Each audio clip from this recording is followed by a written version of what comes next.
Hey guys, what is up? It's Dusty here, and welcome back to another episode of the Daily Crypto News. With today, a special little video about Ripple and XRP. Guys, if you're holding XRP, make sure you press that like button and let me know down below. If I were to give you $1,000 right now, which crypto would you buy? If you could only buy one, let me know in the comment section down below. And also, guys, I've been holding XRP for a long time, and I can be honest with you, at some points I've thought, ooh, maybe I should get rid of some coins. But at the end of the day, I've never done that. I've still been accumulating. And even though right now the coins are only about 65 cents or something like that, I still don't regret it. And that's actually a funny little thing. I've told you a couple of times before that in times like this, when you can't really know if it's a really crazy bull market or actually a bear market, we're in a little bit of the middle. The volatility is kind of low. We're at a point of we don't know where we're going to go. You got to go for fundamentals. And honestly, if I wasn't so excited or sure that Ripple was going to do this good in the Ripple v. SEC lawsuit, I probably would have given up. But the fact that in my own head, right, as this is not financial advice and not legal advice, if XRP is going to 10x within a year or so, you might say, oh yeah, but I can better go for meme coins. Potentially, yeah, potentially. But the reason we don't is because there's also a chance of them failing. And the chance is quite high. It's going to say 50-50. It's like going to the roulette wheel. You know, you might pop off, might not. But also, if we're going into a really bear market, the probability of the shit coins, the meme coins, the crazy altcoins you're trying to buy succeeding is very small. And for that reason, XP is that perfect balance, if you ask me, of very high probability of staying quite stable in a bearish market, because it's a fundamentally solid coin. But more specifically, regardless of the market, up, down, it doesn't matter. XRP has a very high probability of popping off this year if they do end up winning or finishing up this lawsuit. So again, that's just my thoughts about the situation, guys. That's just my thoughts. Let's dive into some of the news that we got for today.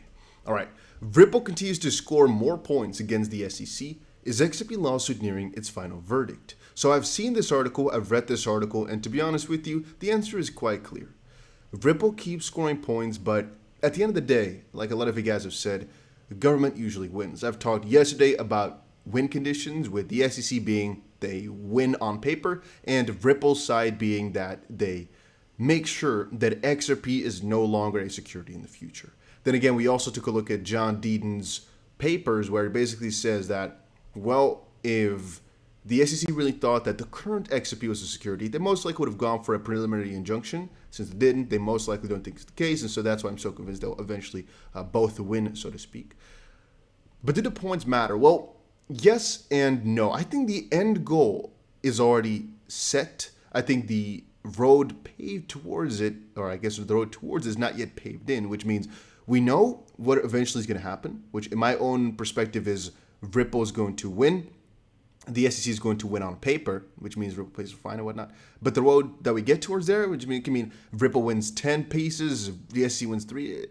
We don't know about that yet. But the critical point, guys, is mostly the reason why we do keep recovering this is partially because the implications that are broader around crypto. I mean, we've covered a couple of times how the SEC is not really playing a fair game. And we've covered yesterday, for example, how Empower Oversight or Empower, I don't know their name anymore, something like that, is looking into the SEC right now for the FOIA requests and whatnot, trying to get as much information as possible. But here's, for example, this article from, I guess, Cheryl Layton. We'll see just in a second what her name is exactly, which was the meaning of we at the SEC. Basically, a lot of the stuff that we're covering on here is rather important, not necessarily for us as XRP holders or anything like that only, but also from the perspective of what would happen to crypto if the SEC kept winning, and what can Ripple uncover from the SEC with every victory that they get. You got to remember, Ripple is not only fighting a fight for XRP, they're fighting a pretty broad fight. They're fighting it on different levels, and they're fighting, for example, one part of it, which is the fair notice defense. That fair notice defense part is not actually only for XRP, because if we kind of stretch it further, a coin like XLM and ADA, it doesn't really matter which crypto you like to pick right there, has it got the fair notice? It's a really deep question. But then again, it goes another layer deeper. Why did Ethereum get classified this way? And why won't the SEC admit or give information about their considerations and whatnot? Again, another good example, was the William Hinman speech financial advice, yes or no? And again, Rosalind Layton here posts about we at the SEC, because it's actually a really good question about who exactly says what for what purpose and what can we do with that information. So a couple of ways in which they messed up basically was regarding the William Hinman speech, where people at the SEC basically said that they have given guidance, the SEC, when at the end of the day, whatever William Hinman said was just his own opinion, what was said. But then the lawsuit right now, within what the judge is saying, makes things confusing because she also says it's a opinion. Yet again, the SEC is now trying to claim that some of it still has to be protected for other reasons and so forth and so on. It's very contrasting, very strange, very interesting. But that again is what we're talking about almost all of these days. It's not just one single part. And so if you're wondering why do all these updates matter, well, because it has further reaching consequences. Whenever we see a new update, we're like, ooh, okay, right now maybe we're going to get some additional information that's going to be the fundamentals of the crypto regulation in the US. Now, there's parts for why it doesn't matter, and that's because, for example, Arizona senators and whatnot, they're already trying to regulate crypto from a bottom layer. Even she talked about XRP over on Twitter, which is rather funny. So they're going to regulate crypto regardless of what happens in the Ripple v. SEC case. And for example, from her side, I'm thinking, well, we might actually not have to focus only on the Ripple v. SEC, because we might actually get some earlier clarity from some senators bringing up a bill. Could actually be. And that's actually the only real reason I would say don't keep focusing on the lawsuit, because some of you guys said, man, focus more on XP Ledger news. And I want to, really, trust me. I like the XP Ledger. I like what they bring. However, if we're being honest, the one thing with the most price impact is obviously the thing which has suppressed the XP price for longer. I mean, if it was only fundamentals of XRP Ledger, then the price would have pumped a long time ago. But it's the fundamentals that are there. We know they've been there because they've been there since 2011, or pick a country, pick a year, I guess. Pick a country, I wanted to say. So having said that, having that in the back of our heads, what's keeping it down? What's keeping it from reaching the full potential? Well, the lawsuit mostly. So we can focus on XP Ledger news, but it has such a little impact, while every decision in this case has, I guess, such an impact for Ripple case itself, but such an impact on the future of crypto regulations in the US, at least if you ask me. So that's why it's so important, at least to me. So this stuff is rather interesting as well, because the XP army went pretty crazy on her, telling her all these different things, and this is basically because she's been asking about XRP and she's been seeing it. But it also brings up a more important point, which is, what is going to be the first crypto regulation to come on in? What bill is going to be accepted? And will XRP be included in that specific definition of a crypto, virtual asset, or whatever they're going to think of? I'm also sometimes excited to see or think and speculate about that.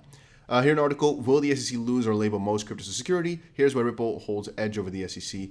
I think one of the edges which they hold is this fair notice, which kind of comes back to the fact that Ripple did not get all the information from the SEC up front, and even now, if we're being honest, it's pretty hard to get information from the SEC about whether or not you're doing something wrong or right. All right, I decided to quickly go a little bit better into my frame here, so you won't have to keep seeing the top here. One problem is, guys, I can't see my own self, so I'm just guessing where in the screen I am. So right now I'm going to sit extremely still, so hopefully I'll be perfectly in frame. And that's because I have to use, whatever, long story, doesn't matter. It's not relevant. So I think one of the edges which Ripple holds over the SEC is the fact that the SEC is keeping things so secretive. And as I said just now, it's pretty difficult, even if I right now wanted to know more about whether or not my new cryptocurrency would be fine or not fine, to find that exact information, as exchanges like Coinbase were allowed to list it before, and right now they've been suggested to take it off. Yet again, as I made a whole thread over on Twitter, I think exchanges could actually have it listed on there because of one of the cases that Ripple won. Ripple versus Tetragon, that specific lawsuit they have won, which was about the fact that Tetragon wanted to pull out because they're investors into Ripple. They let the investment round of $200 million in 2019 at the $10 billion valuation. At that point, a little bit afterwards, when the SEC sued Ripple, they wanted to pull out and say, hey, in our clauses it says if XP is deemed a security, we get to get our money back, basically. And Ripple's like, but it's not a security yet. And they're like, well, same thing. Judge was like, no, not the same thing, because it's just an allegation. It's not officially a security. And that leads me to believe exchanges right now are afraid that they're going to be making money off of an unregistered security, or making money off the fees, basically. But I keep saying to myself, but that's just like precautionary, because as of this point, I don't think anybody can officially say it is a security or deemed a security, which again is why the entire case is there, because nobody actually knows, nobody actually puts it puts the dealings through, because XRP is still listed on some different places out there as well, because it's hard to say. So what is the edge? The fact that nobody really knows, nobody really knows. And the fact that the SEC is not really willing to give that information up, because they are very susceptible to whatever can come out of giving that information over, which could again have large consequences on the way that we view crypto in the US and the way we view the SEC. All right, a couple other things. Ripple sends 50 million XP to an unknown wallet. Here's the potential reason. Does it really matter? Yes and no. The reason it matters is because they are sending XP from escrow. So it's basically XP that they're selling that they've gotten for free, sort of, and sometimes people get sad about that. But that's the lower reason. The more important reason, I think, is because you want to know what exactly they're building and what exactly they're spending money on. Then again, I don't think this is something to focus on, because wherever they send it to, you'll not be able to notice exactly what they do with that. So yeah. We just know they kept 200 million again to sell for some projects and things. What exactly they'll do, your guess is my guess, right? We don't really know, but yeah. Then a little piece on Bitcoin. Just wanted to quickly mention this. Bullish signal for Bitcoin appears on Sentiment NVT model. Here's the details. So Sentiment Analytics Agency sees 2 billion bullish signs for Bitcoin from its recent generated data. So what they said over on their Twitter was rather interesting to me. Often, a flat price performance day can indicate whether bullish or bearish divergences are surfacing. Though Bitcoin continues to hover at 38.5K, circulation hit its highest day since November, and Bitcoin address activity had its best day of 2022. You got to remember for yourself regarding Bitcoin, regarding XRP, regarding whatever crypto, that first of all, activity and price are not one-to-one, and sometimes it takes for one to make a dent or an improvement or a change for the other, in the sense that it doesn't necessarily have to mean that there's a correlation between the two. There might be a huge amount increased activity, but not an increase in price, and vice versa as well. We've seen that before. So I don't really use that data to predict anything whatsoever. Same thing for active addresses and all that type of stuff. And here, send another bullish sign. The amount of unique Bitcoin being circulated has continued its strong performance to open February and is flashing a bullish signal on the sentiment feed and VT model. This implies the amount of coins moving on the network is exceeding expectations at Bitcoin's current market cap, which again, just depends on your own perspective and your own view. So now they've charted this out with their bullish and bearish narratives basically, and what they think is a good signal. But at the end of the day, if you think about it logically, the amount of coins moving on the network is exceeding expectations. You can definitely think of a bullish and a bearish narrative for that, right? So, for example, the amount of unique Bitcoin being circulated, we can see it as a good thing and a bad thing. I mean, it depends on where exactly it goes towards, but there's literally 5 different things which I can think about. So, as an example, a lot of unique Bitcoin being circulated could basically mean, well, there's less people just holding it steadily, keeping it for themselves. So that's scary, because otherwise we'd have a low number here as these people are just hoarding. Vice versa, you can think of a bullish scenario, because the more unique Bitcoin being circulated, the more potentially that people are buying, and the more different people that are buying instead of just 1 or 2. But again, the negative side of that as well, or the more people that are selling. So I'm not exactly sure how they can use this data to actually showcase something, or at least I'm not convinced that this is data you should trust. And that's again one thing that I also try to explain on the channel every now and then. I try to stay as objective as possible, even though I give my opinion in these videos. And I try to look for things that give us the edge. And that's again what I've done in my video about the Bitcoin price and whatnot a little bit earlier today. We try to look at things which give us an edge to make more money or bring value, whatever. But a lot of things here are just really stupid. And don't let in my own opinion, right? Don't let yourself get clouded by that type of stuff. And the lawsuit, I think, is the most important part about XP's price and whatnot. But there are other parts. However, everything goes in phases. Right now, the lawsuit is most important. Before, it might have been to get it on Coinbase. For example, 2017. That was the most crazy thing that we were all waiting for. And most likely when this is finished, we'll find a new thing. And then most likely the narrative will switch to the XP Ledger projects, or maybe NFTs at that point. Who knows?